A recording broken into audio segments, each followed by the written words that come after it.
कई दफ़ा ज़मीन के मामलों को लेकर लोगों में ये धारणा बन जाती है कि किसी भी ज़मीन से जुड़े कार्य करवाने के लिए उन्हें सिर्फ तहसील कार्यालय के चक्कर काटने पड़ेंगे। इसके अलावा अगर बात करें तो कोरोना की वजह से ऐसे कई मामले हैं जो अब तक पेंडिंग पड़े हुए हैं। जहां एक और राज्य सरकार ने ज़मीन से संबंधित मामलों की सुविधाओं के लिए 30% गाइडलाइन रेट में छूट और छोटे टुकड़ों की ज़मीन रजिस्ट्री में भी छूट दी है।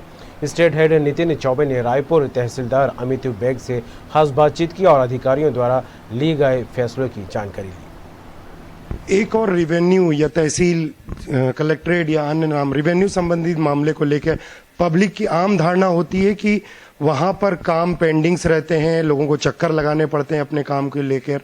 कोरोना के चलते कई सारे मामले पेंडिंग्स रहे हैं। जहां एक और छत्तीसगढ़ सरकार ने जमीन संबंधी मामलों की सुविधा के लिए 30% की जहां गाइडलाइन रेट पे छूट और अन्य छोटे टुकड़ों की रजिस्ट्री में छूट दी है, वहीं कुछ नीतिगत फैसले बिना शासन के निर्देश के मानवता के नाते सरकारी अधिकारियों ने तहसील कार्यालय राजधानी रायपुर में किए हैं। हमारे साथ हैं अमित बेग, रायपुर तहसीलदार। हम जानेंगे क्या है ये फैसले और इसमें किस तरह से आम जनता को सुविधा पहुंचने वाली है। बेग साहब, कुछ मार्केट में और कुछ समाचार पत्रों में खबरें आई हैं कि जो मामले पेंडिंग्स थे कोरोना काल में और लोगों की ज़रूरत, चाहे शादी ब्याह हो या अन्य किसी फाइनेंशियल ज़रूरत लेते, ज़मीन संबंधी जो उनकी समस्याएं थी, उसको लेके कुछ नीतिगत फैसले मानवता के नाते लिए हैं। क्या है पूरा मामला? देखिए, ज़मीन एक ऐसा विषय है जिससे लोगों की बहुत सारी चीज़ें जुड़ी रहती हैं। खासकर ज़मीन बेचकर बहुत सारे लोगों को शादियां करनी होती हैं और अन्य तमाम तरीके के केसेस होते हैं, जैसे किसी को इलाज कराना हो इत्यादि इत्यादि।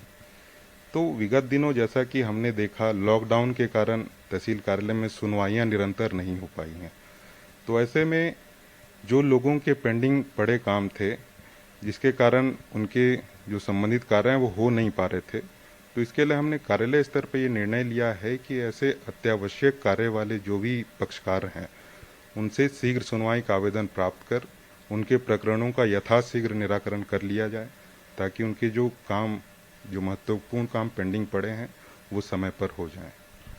इसके साथ ही साथ अगर हम बात करें, कुछ जो मामले लंबे से जो रेगुलर सुनवाई में या कई केसेस ऐसे होते हैं सालों साल चलते रहते हैं, उनको लेकर भी इस तरह से कुछ सोचा गया है कि इसके साथ साथ उनके निपटारे के लिए कुछ अतिरिक्त स्टाफ की व्यवस्था या सुनवाइयों की प्रक्रिया में कोई परिवर्तन?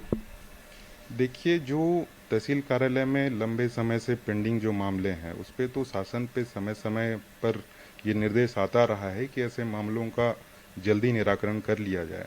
तो ऐसे मामलों के लिए हम ये करते हैं कि उनकी सुनवाइयों की जो तिथि है वो पास के नज़दीक की तिथियां शॉर्ट डेट उनको दे दिया जाए और उनका समय पर निराकरण कर लिया जाए। हम इस दिशा में भी तहसील कार्यालय स्तर पर प्रयासरत हैं। तो ये थे रायपुर तहसीलदार अमित बेग साहब। आम जनता के लिए खुशखबरी के साथ कि जो वो कोरोना के या कोविड के चलते मामले पेंडिंग्स थे, लोगों की आम ज़रूरतें हो, चाहे शादी ब्याह हो या अन्य ज़रूरतें, फाइनेंशियल ज़रूरतों के लिए अगर आदमी ज़मीन खरीद बिक्री या अन्य कोई उससे संबंधित व्यवसाय करना चाहता है, उनकी सुनवाई के लिए तत्काल व्यवस्था की गई है तहसील न्यायालय में।